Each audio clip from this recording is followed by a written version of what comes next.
শুধু সম্মানিত দর্শকবৃন্দ, এই মুহূর্তে আমি এসে উপস্থিত হয়েছি বাটুইয়া বাজারের পশ্চিম পাশে রেল লাইনের কিনারে, বাটুইয়া এলপি স্কুলের পাশে। গতকাল সন্ধ্যায় শোনা গেছে এখানে একটি বাঘ এসেছে, বাঘের দেখা পাওয়া গেছে, কিন্তু ঘটনাটি সত্য এবং মিথ্যা সেটা না জেনে আমরা এসেছিলাম এখানে সঠিক যাচাই করার জন্য। আমরা উপস্থিত হয়েছি এসে বর্তমান এই জায়গাতে। এখানকার কিছু স্থানীয় লোক রয়েছেন, তাদের কাছ থেকে জানবো এটা কতটুকু সত্য এই ঘটনাটি, সেটা জেনে আপনাদেরকে শোনানোর চেষ্টা করব। কিন্তু আমরা গতকাল যারা এখানে উপস্থিত রয়েছেন বা যারা তাড়িয়ে দিয়েছেন তার কাছে ফটো রয়েছে, সেই ফটো দিয়ে আপনাদেরকে আমরা স্ক্রিনের মাধ্যমে লাগাবো এবং দেখাবো যে কোন জায়গাটিতে মানে বাঘটি বের হয়েছিল বা কে বা কারা তাড়িয়ে দিয়েছে সেটা আপনাদেরকে শোনানোর চেষ্টা করব। এখানে রয়েছেন অনেক স্থানীয় লোক, এখানে তাদের কাছ থেকে আমরা শোনানোর চেষ্টা করব আপনাদেরকে। দাদা, আমরা গতকালকে শুনছি এখানে একটা বাঘ বাইরেছে, এই বাঘটা শিওর নাকি আপনি? কালকে সন্ধ্যার দিকে, রাত্রে অনুমানিক 7টার দিকে ওখানে বাঘ, আমার কয়েকজন ওখানে টির দোকানে কয়েকজন আসিল, দেখছেন শিওর বাঘ বলবে। আরো গ্রামের আরো কয়েকজন মানুষে দেখছেন 2-4 দিন থেকে একটা কথা ওখানে বাঘের মতো কোনো একটা জিনিস, বাঘের মতো কোনো একটা জিনিস করে কালকে এটা নিশ্চিন্ত হয়েছে যে বাঘ বলে। হ্যাঁ, বাঘের জন্য দেখা 3-4 জনে কালকে ডাইরেক্ট, মানে আমরা এখানে ফার্স্টে ওয়ালের উপরে আসিল, পরে আমরা তখন লাইট মারছি, মারার লগে লগে ওইদিকে দৌড়ে উঠছি, কেউ মাঝখানোর রাস্তা দিকে ওইদিকে গেছি আর 4-5 জন আসি। বড় বাঘটা না, মিডিয়াম মতো, ছোট না তো বড়। এই বিষয়ে নিয়ে আপনারা ফরেস্ট বিভাগের লোকের কোনো যোগাযোগ করছেন? এখন পর্যন্ত কোনো যোগাযোগ করছি না, আমরা মেম্বারে জানাইছি তাই পর্যন্ত।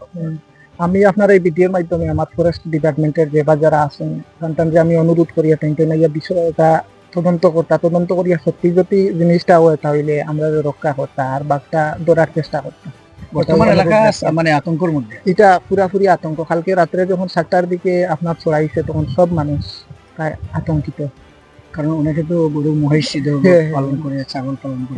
গ্রামের মানুষ তো প্রায় 80% মানুষ গরু মহিষের লেগে যুক্ত আছে, যার কারণে আমি ফরেস্ট বিভাগের সকালে কর্মকর্তা যে বা যারা আছেন বিশেষ অনুরোধ করি আর আপনারা আইন এই জিনিসটা তদন্ত করেন, তদন্ত করিয়া যদি ধরতে পারেন তাহলে আমরাও এই আতঙ্ক থেকে বাঁচলাম। আর এটা মানে অনুমানিক কয়টার দিকে বাইরে?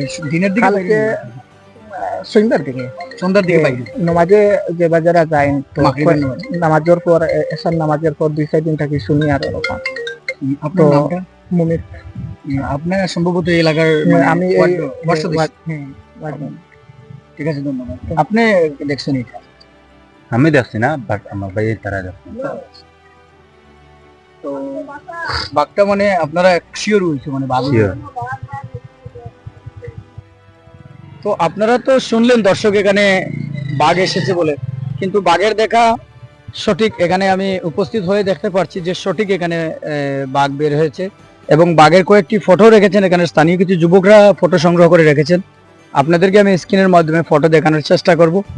আর যে বা যারা রয়েছেন এই এলাকার মধ্যে সবাই একটু সতর্ক থাকবেন, কারণ যেহেতু এটি একটি বন্য প্রাণী, যে কোনো সময় হামলা করতে পারে। আর ওরা দাবি করছে যেন ফরেস্ট বিভাগের কাছে, ফরেস্ট বিভাগ যেন এটা গুরুত্ব সহকারে একটু দেখার জন্য আবেদন করেছেন। তো আমরাও ফরেস্ট বিভাগকে বলবো যেন এটা একটু এসে আপনারা দেখে নেওয়ার জন্য ওয়ার্ড সদস্য বলেছেন। তো এখনকার মতো এই পর্যন্ত, পরবর্তী ভিডিওতে আবার অন্য কোনো জায়গায় দেখা হবে। ভালো থাকুন, সুস্থ থাকুন, ধন্যবাদ।